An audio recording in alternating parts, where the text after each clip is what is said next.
Coronavirus. There are so many questions. How is it spread? How do we stop it? And most importantly, who's to blame? Well, I've been watching Fox News for 48 hours straight, and I think I'm ready to Fox-plain it. Okay, first off, the World Health Organization, or as I like to call it, the World Health Organization, tag teams with the Communist Democrat Republic of China, whose president, by the way, has the same barber as George Soros. Coincidence? Yeah, if you're Chuck Schumer, maybe. But anyway, back to Dr. Fauci. Do you know where this guy went to medical school? I'll give you a hint. Burisma. That's right, Hillary Clinton, or as I like to call her, hydroxychloroquillary Clinton. That's part one. Now part three. 5G. COVID-19? More like COVID-50. This is a pandemic, not a potdemic. Washington legalizes weed and then they're the first state hit 3 months before 420? Because here's my question. Jill Biden's hedge fund can raise $3 trillion from France, and meanwhile, more people in this country die from guinea pig attacks? No. Hollywood radical left-wing statistic. What are you doing tonight? Watching Netflix. Who has a deal with Netflix? Barack Obama. Who was Barack Obama's first wife? Tell you who it wasn't. Steve Mnuchin. 3-gallon jugs of expired bat milk. Fluoridated hand sanitizer. So what does the G in 5G stand for? Gluten. What's everyone doing? Baking bread. Democrats want to vote by Quibi? No, not in my country. Oh, I have a question. Exactly how many Cuomos are there that we know of? Folks, it's time to open this economy up. Mr. Pillow was correct. Every patriotic American should call their senator and say, please, let me die. Illuminati credit cards. Mark Zuckerberg's college landlord. Oh, and the Charmin bear? The one who wears underwear? Bears don't wear underwear. Okay, well, I think that pretty much sums everything up. I think we now know who's to blame for coronavirus. Bye, everybody. Oh, Joe Biden's a zombie.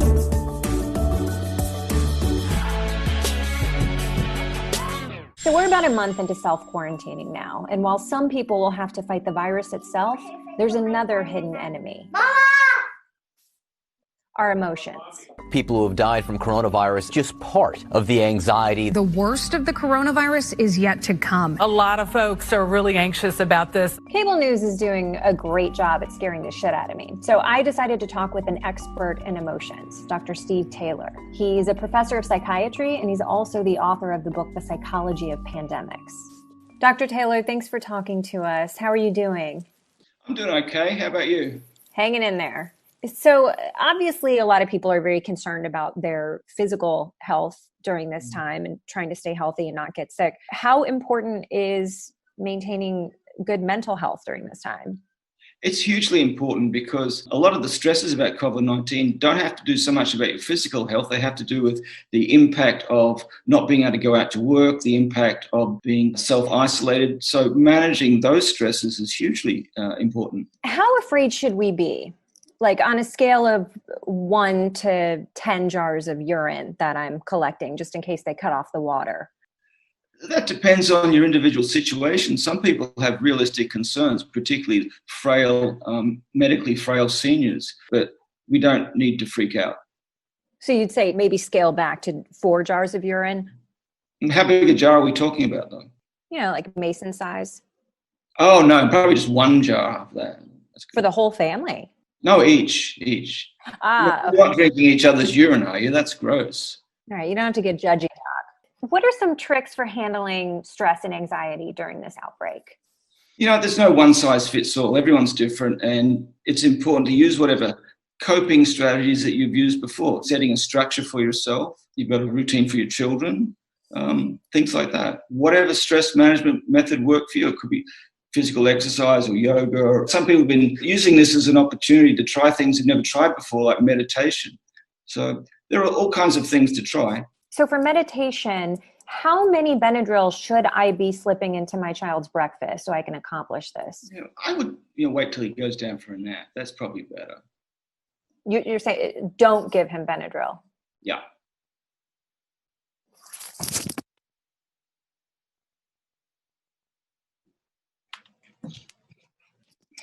He'll be fine.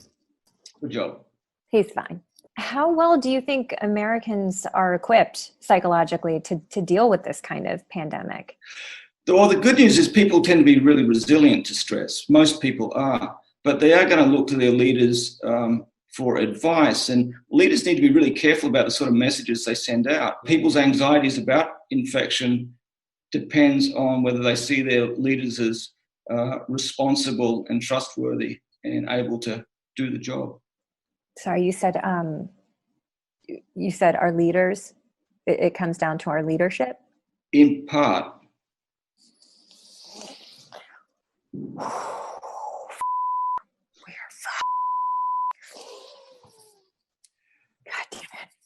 Thank you, doctor. I was pretty panicked when we started this call, and now I'm even more panicked. So thank you for your expertise. You're welcome. Stay healthy. You too. So there you have it. As long as we practice good stress management and have responsible leadership, Americans are going to be emotionally okay.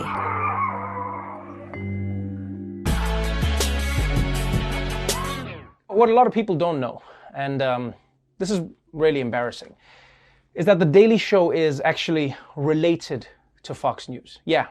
What we found out is that Jeanine Pirro is actually Desi Liddick's aunt, twice removed through her grandfather on her mother's sister's side.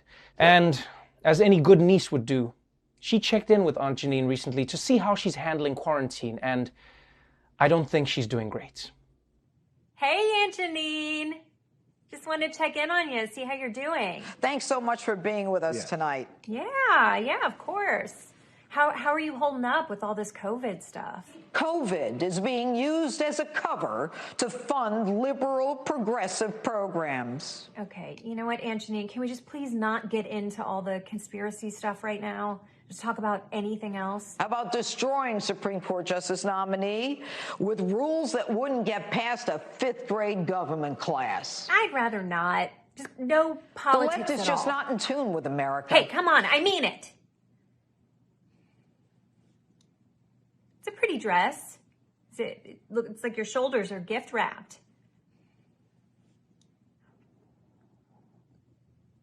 Like, I don't know, what shows are you watching? We've been catching up on Jersey Shore. Have you seen it? Gyms, hair salons, and tattoo parlors. Yeah, close. Gym Tan Laundry, GTL. Yeah, we've been binging it. I mean, it's actually kind of hard to stop watching. Why let them have that power over us? I don't know, fun escapism? That is absolutely stunning. It is just stunning to me. Okay, well, just wanted to make sure everyone was safe and healthy. The rumors are that Kim Jong-un of North Korea is gravely ill. Have you heard anything? No, I don't have any intel in the North Korean government. You have groceries and everything you need? We're mostly just doing delivery, like dim sum, that kind of thing. The Chinese Communist government brought us to our knees with this virus allegedly let out of their lab. Okay. Look you know at what what they have done to okay, us. Look, Aunt Jeanine, if you can't just have a normal conversation, I'm just going to have to go. Impeachment. Nope. Bye.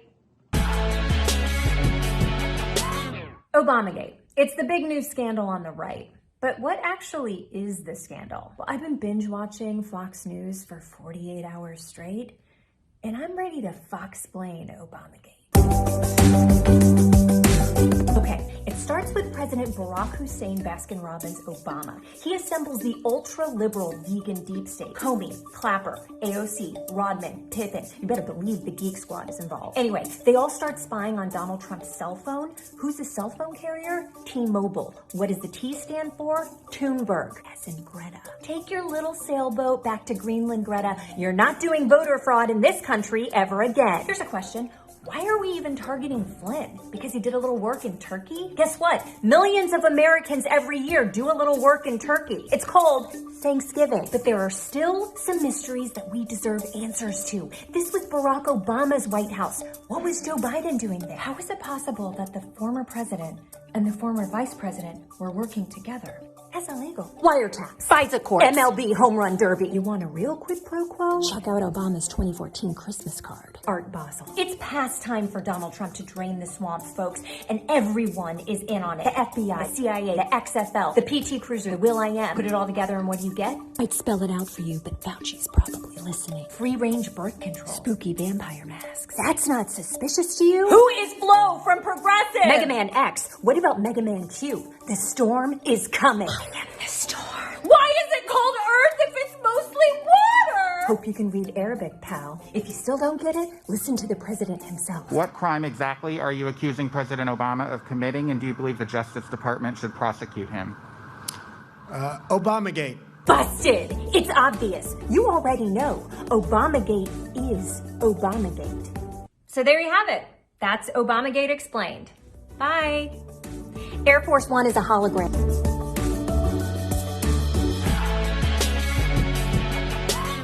We all know that the healthcare system is under an immense amount of pressure right now. So I'm about to talk to one of the many New York City doctors who's fighting this crisis to find out what we at home can do to help. Oh, hey, Dr. Mike. How goes it? Dr. Mike here, ready to answer some questions. Wow. You look like a TV doctor or something, but you're a real doctor. Legitimate board-certified family medicine physician. Wow. Okay, he's not just an everyday doctor. Dr. Mike was also the sexiest doctor alive, according to People magazine. But I'm a professional, so that won't be an issue. Sorry, I've been quarantined for many, many days. How does it feel to be a doctor right now? Well, it's scary times because we're facing equipment shortages and we want to take care of ourselves and our patients, but we also need to understand that we're taking a huge risk being on the front lines. So just to be clear, we need to adhere to social distancing, even if we are young and attractive. Is that right? Yes, that's really how it should stay, because you want to be socially distancing yourself from others in order to flatten the curve to decrease the demand that's being put on hospitals nowadays. If you have to leave your house and you have to go on some sort of run for food or medicine, how close is too close? Ideally, you'd want to keep 6 feet away from anyone that you're not familiar with. Would this be too close? In my professional medical opinion, I would say that's too close. So 6 feet and washing your hands. Is this too close? That would be too close. Too close. I mean, someone that you live at home with, totally different story. I'm not quarantined with anybody at home. It's really just me. Nice. No, like what we should want to do. There's a child. Sorry, it's my super. Just doing a quick repair on the refrigerator. Sounds young for a super. He's a grown man, but he's very small because we have a mini fridge. That's not an adult. Yeah. Dr. Mike, we're all pretty freaked out about this. How bad do you think it's going to get? Well, my slogan here is alert, not anxious. Without getting emotional about it, you're able to make better decisions. I'm glad you brought that up. I would love to talk about my feelings for a little bit with you, and I'd love to hear about your feelings. Right now, I'm feeling alone. Love to have someone to sit next to and crack open a bottle of wine. What are you feeling, Doc? I do want to warn you that drinking too much alcohol actually impairs certain cells of your immune system from fighting off viruses and bacteria. So if you're going to be having a glass of wine, make sure it's just that, a glass of wine a night. What about one glass of each type of wine? Like you could do one red, one white, one rosé, little champagne. I think you're just adding more alcohol, and that could be even described as binge drinking. No. Agree to disagree. But either way, thank you, Dr. Mike, for taking the time to speak with us. And thank you to all the healthcare workers out there putting yourselves on the front lines. Of course, it's my job. You have to go poo? Okay, I got it. Sorry, my super has to go poo. So I gotta go. All right. Thank you, Dr. Mike. Yeah. Okay, I'm coming.